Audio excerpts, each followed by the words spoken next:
اور وہ اب آ گیا جبر و قدر کا مسئلہ کہ اگر یہ چیزیں لکھ دی گئی ہیں تو اس کا تو مطلب یہ ہے کہ اب ہر انسان جو ہے مجبور ہے، اور ہر انسان جو ہے اس اعتبار سے جو کچھ اس کے لیے اللہ کی طرف سے لکھ دیا گیا ہے وہی کام کر رہا ہے. تو اب کیسا ثواب اور کیسا عذاب، بدلہ کس کا، سزا کس کی، یہ چیز تو لکھ دی گئی. تو یہ جو ایک فلسفے کا بہت اہم مسئلہ ہے، بڑا ٹیڑھا مسئلہ، جبر و قدر. آیا انسان قادر ہے جو چاہے کرے، یا مجبور ہے کہ وہی کچھ کرتا ہے جو اس کے لیے پہلے سے طے کر دیا گیا ہے؟ منطقی طور پر قادر ہے تو مستوجب جزا و سزا ہے، پھر تو اسے جزا یا سزا ملنی چاہیے. صحیح کام کیا تو اسے جزا ملے، برا کام کیا تو سزا ملے. اور اگر وہ مجبور ہے تو پھر ظاہر بات ہے کہ کسی جزا و سزا کا سوال نہیں. ناحق ہم مجبوروں پر یہ تہمت ہے مختاری کی، جو چاہے ہیں آپ کرے ہیں، ہم کو اعظم بدنام کیا، ہم کو عبث بدنام کیا. اب یہ جو ہے مجبوری، اور یہ شاعری کا بھی ایک بڑا اہم موضوع رہا ہے، فلسفے کا اہم موضوع ہے. قرآن مجید میں کہیں تو ایسی آیات آ جاتی ہیں کہ جس میں انسان کے خود قادر ہونے کی طرف رجحان غالب، فمن شاء فلیؤمن ومن شاء فلیکفر، جو چاہے ایمان لائے، جو چاہے کفر کرے. بعض جگہ یہ معلوم ہوتا ہے کہ نہیں، یہ تو اللہ تعالیٰ کی طرف سے ہے. وما تشاؤون الا ان یشاء اللہ، تمہارے چاہے کچھ ہو ہی نہیں سکتا جب تک کہ اللہ نہ چاہے. تو یہ جو ہے علم کلام کا، فلسفے کا مشکل ترین موضوع ہے، مسئلہ جبر و قدر. پہلی بات تو اس کے سبب میں یہ جان لیجئے، مسئلہ جبر و قدر پر چونکہ ہمارے ایمانیات میں بھی شامل ہے، والقدر خیرہ و شرہ، یہ ہم جو حدیث جبرائیل ہے اس میں پڑھ چکے ہیں. وَتُؤْمِنَ بِالْقَدْرِ خَيْرِهِ وَشَرِّهِ، تم ایمان رکھو قدر پر، تقدیر پر، اس کے خیر پر بھی، اس کے شر پر بھی. تو یہ چونکہ آرٹیکل آف فیتھ میں سے ہے، تو آرٹیکل آف فیتھ میں کوئی چیز ایسی شامل نہیں ہو سکتی کہ جو انسان کے تصور سے یا انسان کی ذہن کی گرفت میں آنے سے بالکل باہر کی شے ہو. یہ تو نہیں ہو سکتا. پورا نہ آئے لیکن کچھ نہ کچھ تو اس کو آنا چاہیے، تبھی اس انسان جو ہے اس کے ماننے پر مکلف ہوگا، ورنہ تو ماننے پر مکلف نہیں ہو سکتا. تو یقیناً اس کا فہم تو حاصل ہو سکتا ہے. البتہ اس پر جب بحث کی جائے گی تو الجھ جائے گا. گفتگو جب آپ کریں گے اس میں یہ کہ یقیناً کوئی ایسی الجھن پیش آ جائے گی کہ پھر آپ الجھ کر رہ جائیں گے، مسئلہ جو ہے سلجھے گا نہیں. ایک معمہ ہے سمجھنے کا نہ سمجھانے کا. اس میں یہ ہے کہ بحث سے سختی کے ساتھ روک دیا گیا. میں وہ آپ کو حدیث سنا دینا چاہتا ہوں. یہ حدیث جو ہے یہ ترمذی، جامع ترمذی کی روایت ہے. عن ابی ہریرہ رضی اللہ تعالی عنہ قال خرج علینا رسول اللہ صلی اللہ علیہ وسلم ونحن نتنازع فی القدر، کہ ایک روز ایسا ہوا کہ حضور صلی اللہ علیہ وسلم برآمد ہوئے اپنے حجرہ مبارکہ سے. ہم بیٹھے ہوئے تھے مسجد میں اور ہم جھگڑ رہے تھے قدر کے بارے میں.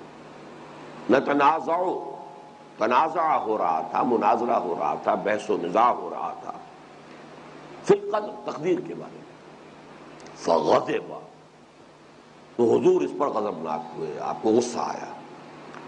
حتی احمر وجہہ، اور اتنا غصہ آیا کہ آپ کا چہرہ سرخ ہو گیا. حتی کأنہا فقع فی وجنتہ حب الرمان، یہاں تک آپ کا غصہ بڑھا، چہرہ اتنا سرخ ہو گیا کہ ایسے محسوس ہوا جیسے آپ کے دونوں گالوں میں جو انار ہوتا ہے، سرخ انار، اس کا عرق نچوڑ دیا گیا ہے. یعنی اتنے سرخ ہو گئے آپ کے گال کہ جیسے وہ سرخ انار کا جو ہے وہ اس کا جوس، اس کا عرق جو ہے وہ آپ کے دونوں چہروں، دونوں گالوں پر یہ گویا کہ نچوڑ دیا گیا. فقال، آپ نے اس غصے کی حالت میں فرمایا، اب ھذا امرتم، کیا تمہیں اس بات کا حکم دیا گیا؟ اب بھذا ارسلت الیکم، یا کیا میں اس کام کے لیے تمہارے پاس بھیجا گیا ہوں؟ انما ہلک من کان قبلکم حین تنازعوا فی ھذا الامر، کان کھول کر سن لو، تم سے پہلے جو لوگ تھے وہ ہلاک ہو گئے جب انہوں نے اس معاملے کے اندر بحثیں شروع کی. عزمت علیکم عزمت علیکم، دیکھو میں تمہیں تاکید کر رہا ہوں، میں تمہیں تاکید کر رہا ہوں، میں تمہیں تاکیدی حکم دے رہا ہوں، اللہ تنازعوا فیہ، اس معاملے کے اندر آپس میں جھگڑو نہیں۔ رواہ الامام الترمذی رحمہ اللہ۔ تو میں نے دو باتیں کہیں، ایک تو بات عقلی ہے، عقلی یہ ہے کہ چونکہ یہ آرٹیکل آف فیتھ میں ہے، آرٹیکل آف فیتھ میں، ایمانیات میں یہ تو ہے، اللہ کی حقیقت تو ہماری سمجھ میں نہیں آ سکتی، لیکن کچھ نہ کچھ تو انسان جو ہے عقل سے، منطق سے سمجھتا ہے کہ یہ کائنات بہرحال کسی کے پیدا کیے پیدا ہوئی ہے، یہ آیات اسی کی ہے، اس کی ذات کو نہ سمجھ سکے، اس کی صفات کو تو کچھ سمجھتے ہیں کہ اللہ کل شیء قدیر ہے، بکل شیء علیم ہے، العزیز ہے، الجبار ہے، یہ ساری چیزیں تو کچھ نہ کچھ تو سمجھ میں آتی ہیں۔ اسی طریقے سے نشأۃ ثانیہ، دوبارہ اٹھنا، باعث بعد الموت سمجھ میں آتا ہے، زمین مردہ ہو جاتی ہے پھر دوبارہ زندہ ہو جاتی ہے، تو انسان جس نے پہلی مرتبہ پیدا کیا ہے کیا وہ دوبارہ پیدا نہیں کر سکتا؟ الیس ذلک بقادر، کیا وہ اس پر قادر نہیں؟ الا ان یحیی الموتى، کہ مردہ کو زندہ کر دے۔ اسی طریقے سے وہی فرشتہ، جبرائیل، یہ سب سمجھ میں آنے والی کسی نہ کسی درجے، اگرچہ فرشتے کی بھی حقیقت ہم نہیں سمجھ سکتے، فرشتوں کو اس کی اصل ملکی شکل میں حضور نے صرف 2 مرتبہ دیکھا ہے، حضور نے صرف 2 مرتبہ دیکھا ہے، تو کون دیکھے گا وہ؟ تو اس حوالے سے جو جتنے بھی ایمانیات کے جتنے موضوعات ہیں ان کا کچھ نہ کچھ تصور سا، کچھ نہ کچھ انسان کے فہم سے اس کا کچھ نہ کچھ رابطہ قائم ہوتا ہے، اگرچہ اس کی کل حقیقت ہم نہیں جان سکتے۔ تو بالکل اسی طرح یہ مسئلہ بھی کچھ نہ کچھ سمجھ میں آنا چاہیے، چونکہ ہم اس کا احاطہ نہیں کر سکتے، کل کو نہیں سمجھ سکتے، لہذا بحث کریں گے تو الجھ جائیں گے۔ اسی لیے کہا گیا ہے کہ اللہ تعالیٰ کی صفات میں غور کرو، آلاء اللہ میں غور کرو، اس کی ذات میں غور مت کرو۔ وہ میں آپ کو شعر سنا چکا ہوں، حضرت ابوبکر صدیق رضی اللہ تعالیٰ عنہ نے فرمایا کہ العجز عن درک الذات ادراک، اللہ تعالیٰ کی ذات کے ادراک سے عاجز ہو جانے کا جب احساس ہو جاتا، بس یہی ادراک ہے۔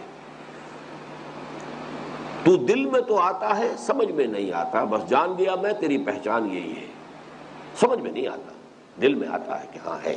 ہست دور بینان بارگاہ الست، جس پہ این برداند کے ہست ہے کوئی نہ کوئی، اور وہ کوئی نہ کوئی کیا ہے، کیسا ہے، اس کی ذات کو ہم نہیں جانتے، صفات سے ضرور کچھ نہ کچھ ہمارا تصور ہے۔ تو اسی طریقے سے تو دل میں تو آتا ہے، سمجھ میں نہیں آتا، بس جان گیا میں تیری پہچان یہی ہے۔ یہ شعر ہے خواجہ عزیز الدین مجذوب، جو خلیفہ تھے مولانا اشرف علی تھانوی رحمۃ اللہ علیہ کے، جن کا ایک اور بہت پیارا شعر ہے اور بڑا عاشقانہ شعر ہے اور بڑا فلسفیانہ شعر ہے۔ اب تو آجا اب تو خلوت ہو گئی، ہر تمنا دل سے رخصت ہو گئی۔ دل کو ہر آرزو اور تمنا سے پاک کر دو گے تب اللہ دل میں آئے گا۔ اللہ بڑا غیور ہے، اور آرزویں بھی ہوں اور محبتیں بھی ہوں، اور اس کے اوپر جو ہے اللہ کی محبت بھی آ جائے، نہیں، ہر تمنا دل سے رخصت ہو گئی۔ اب تو آجا اب تو خلوت ہو گئی، اللہ تعالیٰ تب آتا ہے۔ بہرحال اس کو نوٹ کیجئے کہ 2 باتیں میں نے عرض کی کہ قدر کا مسئلہ اگرچہ بتمام و کمال سمجھ میں آنے والا نہیں ہے، لیکن کچھ نہ کچھ سمجھ میں آنا چاہیے، تبھی ہمیں اس پر ایمان لانے کا حکم دیا گیا۔ البتہ اس کی کل حقیقت سمجھ میں نہیں آئے گی، لہذا اس پر بحث و نزاع نہیں ہونا چاہیے۔ عزمت علیکم عزمت علیکم اللہ تنازعوا فیہ، میں تمہیں تاکیداً حکم دے رہا ہوں، میں تمہیں تاکیداً حکم دے رہا ہوں کہ اس کے بارے میں جھگڑنا نہیں۔ اب وہ کس حد تک سمجھ میں آتا ہے اس کو میں ذرا بعد میں عرض کروں، لیکن یہاں پہلے اس حدیث کو آپ پورے کو پڑھ لیں۔ ثم يرسل إليه الملك فينفخ فيه الروح ويؤمر بأربع كلمات بكتب رزقه وأجله وعمله وشقي أو سعيد۔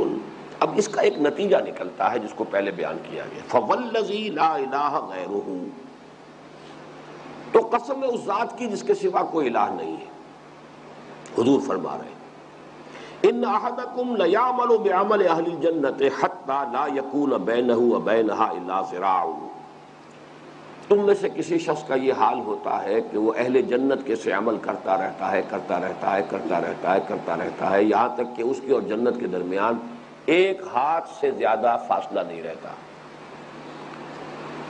اتنا قریب جنت کے پہنچ گیا. فَيَسْبِقُ عَلَيْهِ الْكِتَابُ، لیکن پھر اس پر وہ کتاب جو ہے، تقدیر جو پہلے سے لکھ دی گئی ہے بات کہ یہ شقی ہے سعید نہیں ہے، وہ اس پر غالب آ جاتی ہے.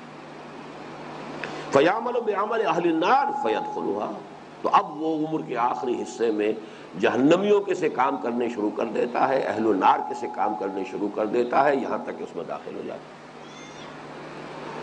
وَإِنَّ أَحَدَكُمْ لَيَعْمَلُ بِعَمَلِ أَهْلِ النَّارِ، اس کے برعکس بھی ہے. وائسی ورثہ کہہ دیتے تو بس بات پوری تھی، لیکن یہ کہ یہاں پر اس کی وضاحت پوری کی حضور نے.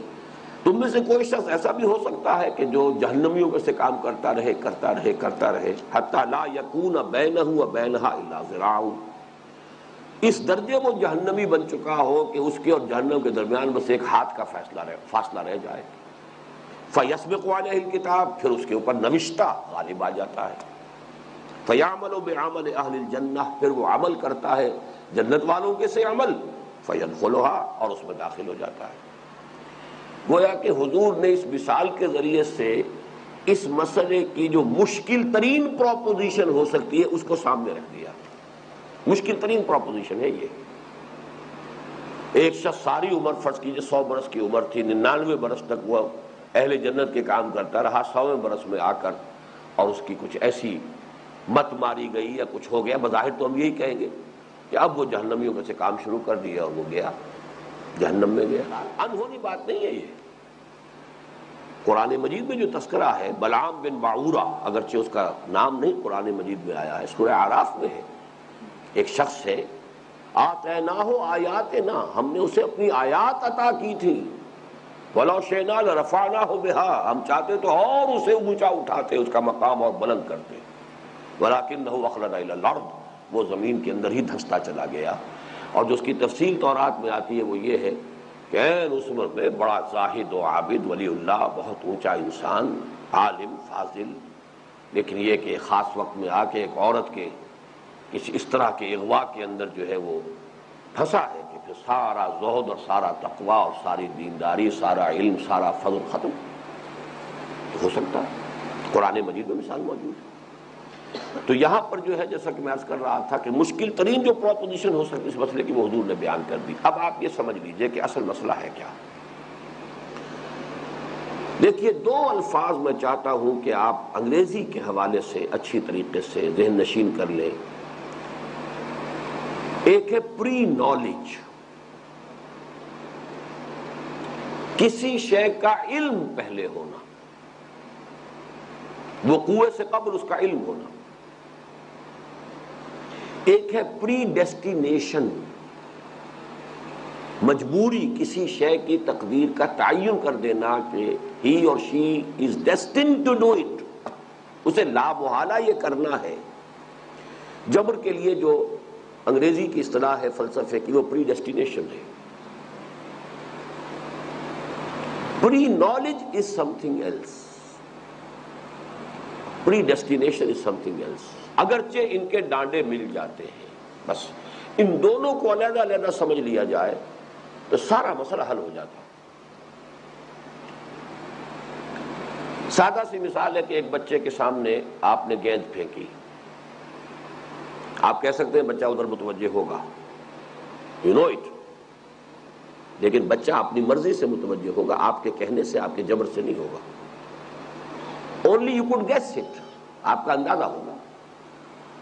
ہو سکتا ہے اسی وقت بچے کی توجہ کسی اور طرف ہو جائے، وہ ادھر توجہ متوجہ ہی نہ ہو. ہمارا جو گیس ہے یا پری نالج ہے وہ غلط ہو سکتا ہے. اللہ کا پری نالج غلط نہیں ہو سکتا، بس اتنا فرق ہے. لیکن ہر انسان جو کچھ کرتا ہے وہ اپنے فیصلے سے کرتا ہے. اللہ کو معلوم ہے کہ وہ کیا کرے گا. Preknowledge doesn't necessarily mean predestination. بس یہ جملہ ایک لکھ لیجئے تو کبھی آپ کو اس مسئلے کے اندر کبھی کوئی دقت نہیں ہوگی. Preknowledge does not necessarily mean predestination. It might mean predestination also, لیکن یہ لازم و ملزوم نہیں ہے. اس کو ہم اردو میں ڈھالیں گے تو وہ پری نالج کا جو ہے علم قدیم، یہ ذرا بات سمجھ میں نہیں آئے گی، انگریزی کا لفظ بہتر ہے پری نالج۔ پری نالج پری ڈیسٹینیشن کو مستلزم نہیں ہے۔ پری نالج اور پری ڈیسٹینیشن لازم و ملزوم نہیں ہے۔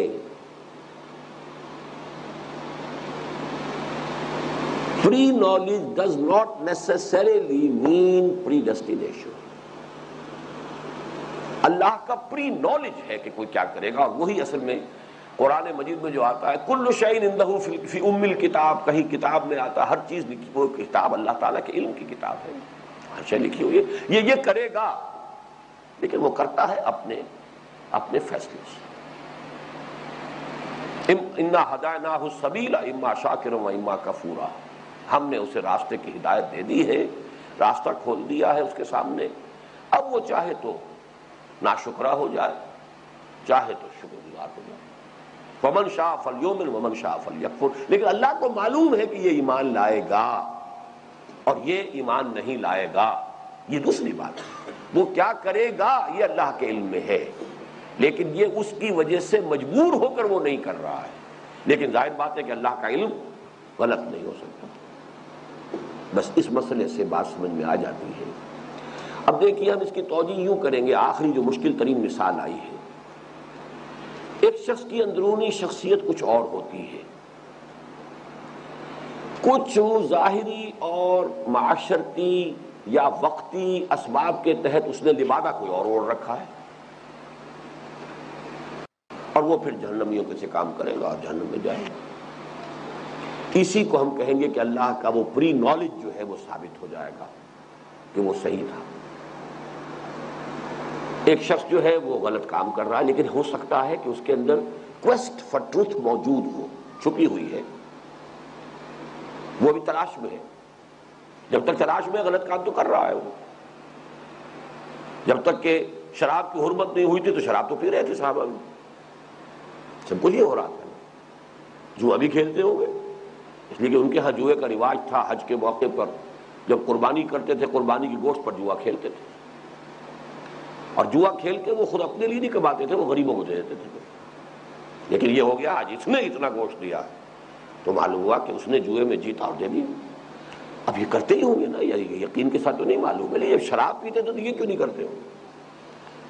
اسی طریقے سمجھیے کہ ایک شخص کے اندر جب تک کہ ابھی اس کی سرچ فار ٹروتھ اس کے اندر ہے، لیکن یہ کہ وہ غلط کام تو کر رہا ہے اس وقت تک، لیکن اس کی اندرونی وہ سرچ جو ہے، اس کا خلوص، اس کے اندر جو طلب تھی خیر کی، ایک وقت میں آ کے وہ ظاہر ہو جاتی ہے، لہذا وہ اپنے نیکی کے کام کرتا ہے، نیکی کے راستے پر آتا ہے، آخری وقت میں ایمان لے آتا ہے، معلم یغرغر، جب موت کے آثار شروع ہو جائیں تب تو توبہ اور ایمان بیکار، لیکن موت کے آثار شروع ہونے سے پہلے توبہ کرتا، اور توبہ آپ کو معلوم ہے، کوئی شخص کفر سے ایمان میں آ گیا تو ساری زندگی کے پچھلے جو اس کے گناہ ہیں وہ معاف ہو گئے کہ نہیں ہو گئے؟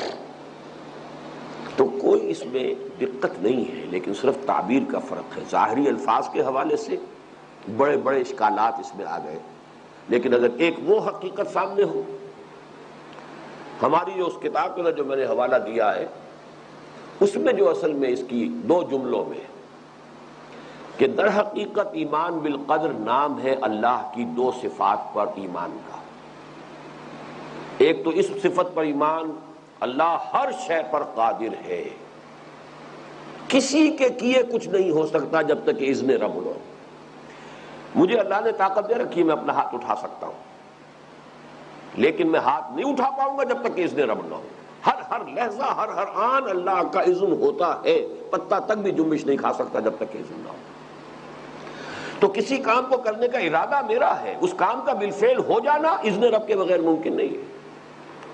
اسی کو ہمارے متکلمین نے کہا ہے کہ ہم کاسب اعمال ہے، خالق اعمال نہیں ہے، عمل خلق ہوتا ہے اللہ کے حکم سے، البتہ کسب ہم نے کر لیا، نیکی کا کام کا ارادہ کیا تھا اللہ نے اس کو پورا کر دیا، تو اپنے ارادے کی وجہ سے ہم نیکی کا جو ہے اجر و ثواب پالیں گے، بدی کا ارادہ کیا تھا اللہ نے کہا ٹھیک ہے جاؤ دفع ہو جاؤ کرو بدی تم، تو ہم کر نہیں سکتے تھے بالفعل جب تک کہ اللہ کی اجازت نہ ہو، لیکن چونکہ ارادہ ہمارا تھا ہم اس کے اوپر جو عذاب ہے یا سزا ہے اس کے مستحق ہو گئے۔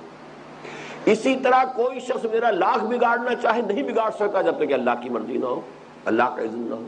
لا حول ولا قوت الا باللہ ما اصاب من مصیبت الا باذن اللہ ومن یؤمن باللہ یہد قلبہ. اس کا یہ مطلب نہیں ہے کہ جس شخص نے پتھر مارا ہے وہ مجرم نہیں ہے، وہ پتھر مارنے کا مجرم ہے، لیکن پتھر مجھے نہ لگتا اگر اللہ چاہتا، لاکھ اس کا نشانہ کتنا ہی اچھا ہو چوک جاتا. لیکن مجھے جو لگا ہے تو در حقیقت دو چیزیں مل گئی کہ اس نے مارنا چاہا اور اللہ نے بھی اذن دے دیا کہ ہاں لگ جائے. میں کہوں گا مجھے تو اللہ نے مارا، لیکن جرم وہ مجرم وہ بھی سزا دنیا میں اسے بھی ملے گی. تو یہ ہے اصل میں سورہ تغابن کے ضمن میں یہ ساری بحثیں ہمارے یہاں آ جاتی ہیں. تو قدر کا ایک پہلو وہ ہے، قدر کا ایک پہلو یہ ہے کہ جو کچھ بھی انسان کرتا ہے اللہ کے علم قدیم میں وہ پہلے سے موجود ہے. بہرحال یہ حدیث مبارک جو ہے یہ یوں سمجھیے کہ بڑے اہم مہمات امور جن کو کہنا چاہیے، فلسفے کے، سائنس کے، مسئلہ جبر و قدر ہے، حقیقت انسان ہے. اب دیکھیے اور جو معلوم نہیں وقت کتنا ان کے پاس رہ گیا ہے، اس آیت کے ساتھ جو ہے اس کو جوڑ لیجئے. وَلَقَدْ خَلَقْنَا الْإِنسَانَ مِنْ صُلَالَةٍ مِّن طِينٍ ثُمَّ جَعَلْنَاهُ نُطْفَةً فِي قَرَارٍ مَّكِينٍ فَخَلَقْنَا النُّطْفَةَ عَلَقَةً فَخَلَقْنَا الْعَلَقَةَ مُضْغَةً فَخَلَقْنَا الْمُضْغَةَ عِظَامًا فَكَسَوْنَا الْعِظَامَ لَحْمًا ثُمَّ أَنشَأْنَاهُ خَلْقًا آخَرَ. پہلے فا سے ہو رہا ہے سب کچھ، یہاں ثم آ گیا. یہ ہے در حقیقت ثم انشأناہ خلقا آخر کہ یہاں پر جب فرشتہ آ گیا اب وہ شے ہی اور ہو گئی. پہلے وہ ایک حیوان انسان تھا، اب وہ انسان ہے. زمین و آسمان کا فرق ہو گیا. ثم انشأناہ خلقا آخر فتبارک اللہ احسن الخالقین. تو بڑی بابرکت ہے وہ ذات اللہ کی کہ جو بہترین پیدا کرنے والا ہے. اب یہاں پر ثم انشأناہ خلقا آخر جو ہے اس کی شرح ہے در حقیقت اس حدیث کے اندر. نطفہ ہے، علقہ ہے، مضغہ ہے، پھر ہڈیاں بن گئی، پھر اس کے اوپر گوشت بھی چڑھ گیا، سب کچھ ہو گیا. لیکن یہ کہ وہ روح جب پھونکی جاتی ہے تو اب وہ شے دیگر ہے، اب شے ہی اور ہو گئی. پہلے وہ صرف ایک حیوان کا حیورہ تیار ہو رہا تھا، اب وہ ایک انسان ہے معین.